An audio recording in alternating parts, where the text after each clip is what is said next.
Hello everyone, welcome to your channel Indian पढ़ाई। और guys आज हम बात करने वाले हैं क्लास 10th के जियोग्राफी के first chapter that is resource and development के टॉप 20 एमसीक्यूज़ के बारे में डिस्कस करेंगे। तो गाइज आप लोग वीडियो एंड तक देखना और आप कमेंट सेक्शन में जरूर बताना कि आपने इन 20 क्वेश्चन में से कितने क्वेश्चन सही किए हैं। तो चलिए शुरू करते हैं बिना किसी देरी के। तो ये रहा क्वेश्चन नंबर फर्स्ट। सबसे पहले क्वेश्चन नंबर फर्स्ट क्या है कि rocks are the example of a biotic resources, abiotic resources, renewable resources and D none of these. तो क्या लगता है, जल्दी से आंसर दो आप लोग कमेंट सेक्शन में। तो इसका राइट आंसर है क्या हो जाएगा, यस क्या है ये एबायोटिक रिसोर्सेज में आता है। ठीक है। Question number 2, on the basis of origin resources are divided into first option renewable and non-renewable, B potential resources, C biotic and abiotic and D all of the above। तो आप लोग comment answer में ज़रूर बताना। इसका right answer होगा कि origin के बेसिस पे resources are divided into two type, biotic and abiotic.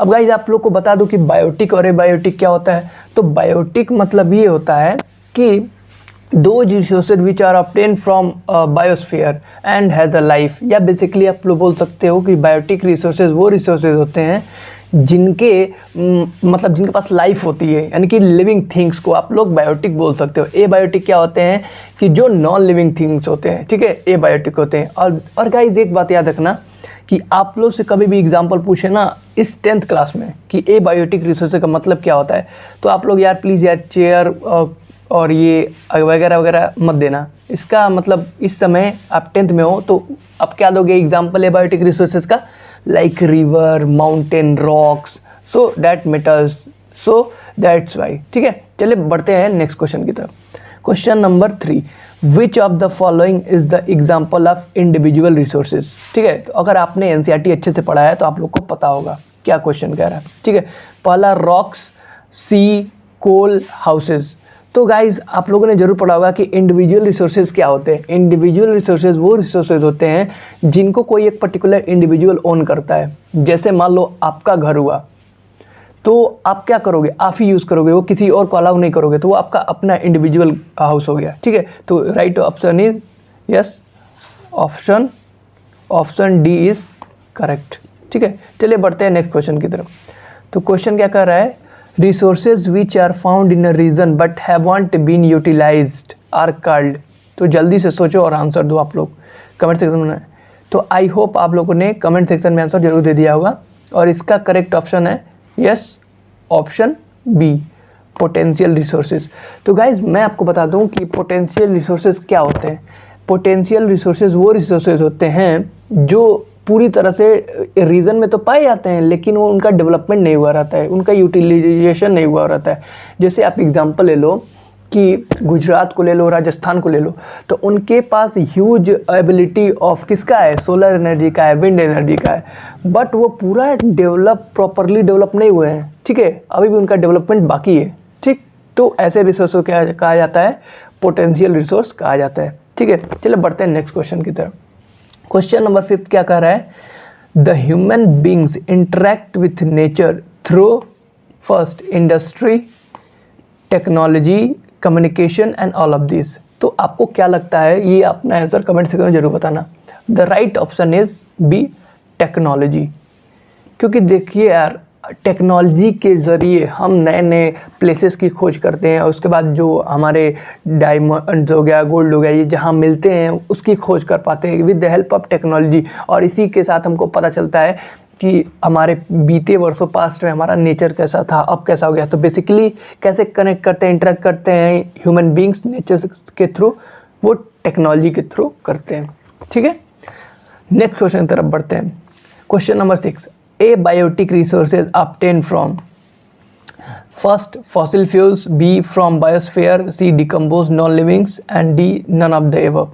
ठीक है, तो अभी आपको मैंने बताया कि जो एबायोटिक रिसोर्सेज होते हैं वो बेसिकली नॉन लिविंग थिंग्स होते हैं। ठीक है, वो नॉन लिविंग का कंपोजिशन होता है बोल सकते हो आप लोग। तो yes option, which option is correct, yes option option C is correct. तो आई होप आपको समझ में आ गया होगा और आप लोगों ने कमेंट सेक्शन में मचा दिया होगा। चलिए बढ़ते हैं नेक्स्ट क्वेश्चन की तरफ। तो यहाँ पर नेक्स्ट क्वेश्चन क्या है, नेक्स्ट क्वेश्चन है कि द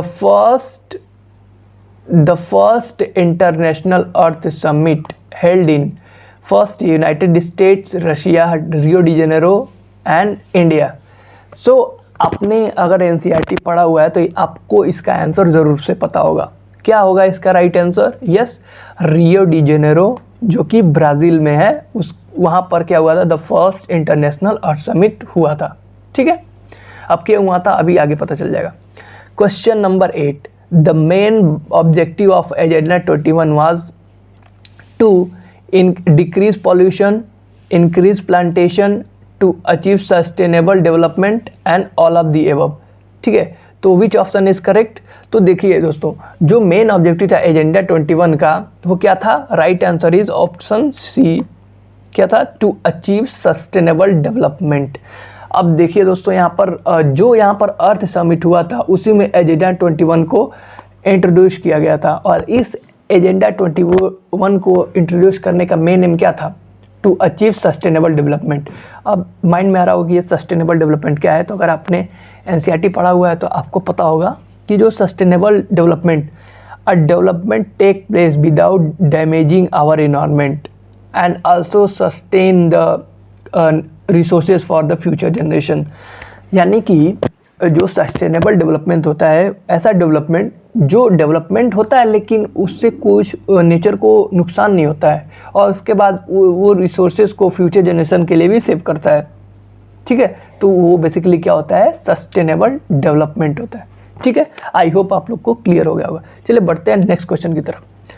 नेक्स्ट क्वेश्चन है question number 9, agenda 21 was introduced in which year? तो किस ईयर में एजेंडा 21 इंट्रोड्यूस किया गया था? तो आई होप अगर आपने एनसीईआरटी पढ़ा होगा तो आप इन सारे क्वेश्चन का आंसर अच्छे से जान रहे होंगे। और एक बात याद रखना आप लोग कि इस बार जो क्वेश्चंस आएंगे ना वो बहुत ही केस बेस्ड जो आएंगे ना, बहुत थोड़ा कॉम्प्लिकेटेड होंगे। आपको आंसर आपको पता रहेगा लेकिन आपको ऑप्शन में कंफ्यूज कर देगा। जैसे मान लो अगर इसका आंसर कुछ भी हो, जैसे मान लो 1982 है तो 1992 फिर 2002 ऐसे दे देगा, तो आप प्लीज़ कंफ्यूज मत होना और एनसीईआरटी को अच्छे से रीड करना, आप लोग बढ़िया से सॉल्व कर लोगे। ठीक है, तो इसका राइट आंसर हो जाएगा 1992 में एजेंडा 21 को इंट्रोड्यूस किया गया था। तो चलिए बढ़ते हैं नेक्स्ट क्वेश्चन की तरफ। क्वेश्चन नंबर 10, यहाँ पर क्वेश्चन नंबर 10 क्या कर रहा है, पढ़िए कि यहाँ पर देखिए, Arunachal Pradesh has abundance of water but lacks in. यानी कि अरुणाचल प्रदेश के बाद ऑप्शन देख लेते पहले, crop growth, solar energy, infrastructure development and D all of the above. तो यहाँ पर क्वेश्चन ये है कि अरुणाचल प्रदेश के बाद तो बहुत ज़्यादा वाटर है, अबंडेंस ऑफ वाटर है, लेकिन किसमें लैक कर गया है, किसमें कमी है? तो द करेक्ट ऑप्शन इज, अगर आपने एनसीईआरटी बुक अच्छे से पढ़ा है तो ये सारे क्वेश्चन एनसीईआरटी से ही रिलेटेड हैं। ठीक है, तो वो क्या है? Lacks in, yes option C is correct. Infrastructure development में लैक करता है अरुणाचल प्रदेश। ठीक है, question number 11, Gandhian philosophy was again represented by किसके बाद? Shamsher in his book. तो बेसिकली यहाँ पर आपसे वो बुक का नाम पूछा है, किस बुक में वो गांधीयन फिलोसफी को रिप्रेजेंट किया गया था अगेन। ठीक है, तो option A is geological world, global world, small is beautiful and the none of the above. तो आई होप आपने इसका आंसर कर दिया होगा, क्योंकि ये सारे एनसीईआरटी से ही लिए गए क्वेश्चन है, बनाए गए क्वेश्चन है। ठीक है, तो आप बढ़िया से अगर पढ़े हो एनसीईआरटी तो आप आंसर दे दोगे कौन सा ऑप्शन करेक्ट है। Yes, option C is correct. Small is beautiful के बुक में गांधीयन फिलोसफी को अगेन रिप्रेजेंट किया गया था। ठीक है, सेकंड क्वेश्चन की तरफ बढ़ते हैं। Question number 12, according to their age the alluvial soil can be classified as yellowish and red soil, bangar, khadar and both B and C. ठीक है, तो बेसिकली जो एलुवियल सॉइल होता है वो बहुत फर्टिल सॉइल होता है जो कि पूरे नॉर्दर्न इंडिया में पाया जाता है। ठीक है, ज़्यादातर पूरे नॉर्दर्न इंडिया में कवर कर लेता है। तो ये पूछ रहा है कि according to their age and the alluvial soil can be classified as, मतलब उनके एज के अकॉर्डिंग जो एलुवियल सॉइल है उनको कौन कौन से कैटेगरी में क्लासीफाई किया गया। तो फर्स्ट यस भांगर एंड खादर दोनों बोथ, तो so correct option is option D is correct. ठीक है, भांगर एंड खादर को एलुवियल सॉइल को क्लासिफाई किया गया है भांगर एंड खादर में। ठीक है, चलिए बढ़ते हैं नेक्स्ट क्वेश्चन की तरफ। क्वेश्चन नंबर 13, तो देखते हैं चलिए क्वेश्चन नंबर 13 क्या कह रहा है। क्वेश्चन नंबर 13 है alluvial soil consist of various proportions of, first option is moisture, second nitrogen, third sand silt and clay and D none of the above. ठीक है, तो यहाँ पर पूछ रहा है कि जो एलुवियल सॉइल होता है वो किसका प्रोपोर्शन होता है, किस किस प्रोपोर्शन होता है। ठीक है, कैसा प्रोपोर्शन होता है, तो यहाँ पर हो गया option C is correct, salt silt and clay का प्रोपोर्शन होता है। ठीक है, अच्छा चलिए बढ़ते हैं नेक्स्ट क्वेश्चन की तरफ। Question number 14, the black soil is also known as, ये क्वेश्चन यार बहुत बार पूछा जाता है, बहुत बार पूछा जाता है। आप चाहे सब्जेक्टिव में तो नहीं बट 1 मार्क्स में बहुत ज़्यादा पूछा जा सकता है कि ब्लैक सॉइल को और किस नाम से जाना जाता है। ठीक है, तो option A is old soil, B nutrient soil, C regur soil and D all of this. तो right option is option C is correct, regur soil. ठीक है, चलिए बढ़ते हैं नेक्स्ट क्वेश्चन तरफ। Question number 15, laterite word has been derived from the Latin word later which means, इसका मतलब क्या है, वही पूछ रहा है कि जो लेटराइट वर्ड है वो लैटिन वर्ड से डिराइव हुआ है लेटर से, और लेटर का मतलब क्या होता है ये पूछ रहा है यहाँ पर। तो आई होप आपने एनसीईआरटी पढ़ा होगा तो आप लोग अच्छे से इसका आंसर कर पाओगे। First option is soil, B rock, C brick and D none of the above. So right option is option C is correct, brick, यानी कि जो वर्ड डिराइव हुआ है लेटर से, लेटर का मतलब होता है ब्रिक। ठीक है, चलिए बढ़ते हैं नेक्स्ट क्वेश्चन की तरफ।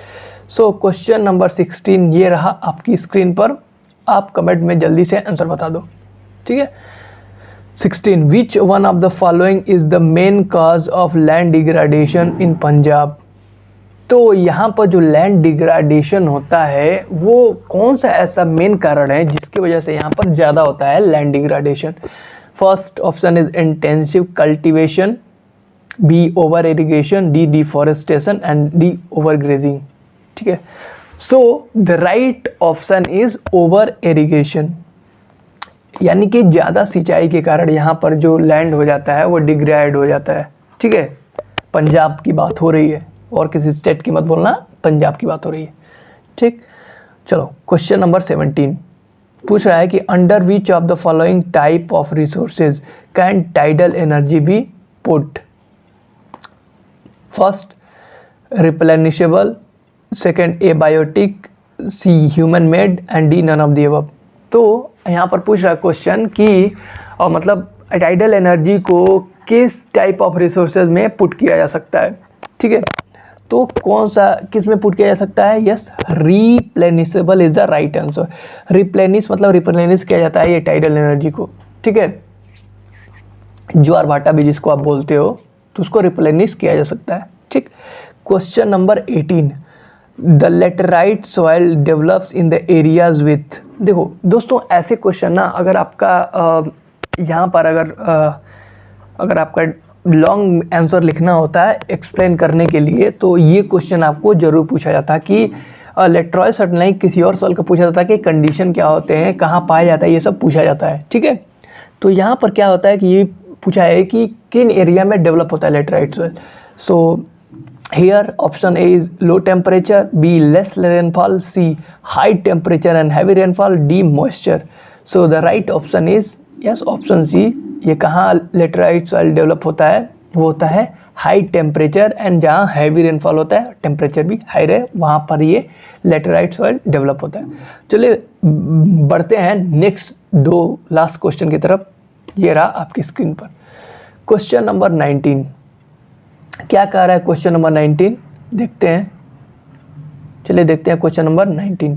Yes, in which of the following state Terek cultivation practised.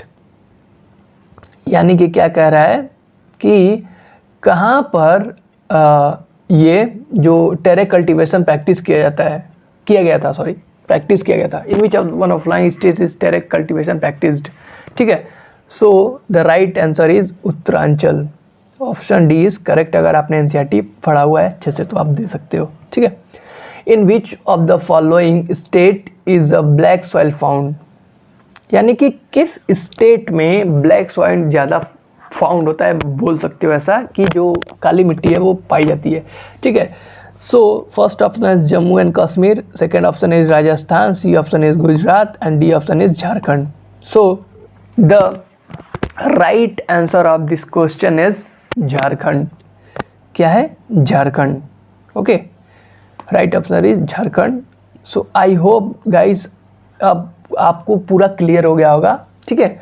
और thank you for watching and one thing I want to tell you कि अब ऐसे वीडियो यहाँ पर आने वाले हैं, तो यार चैनल को सब्सक्राइब कर देना और वीडियो पसंद आए तो वीडियो को लाइक कर देना। तो चलिए दोस्तों, हम मिलते हैं नेक्स्ट वीडियो में किसी नए टॉपिक के साथ में। तब तक के लिए बाय बाय।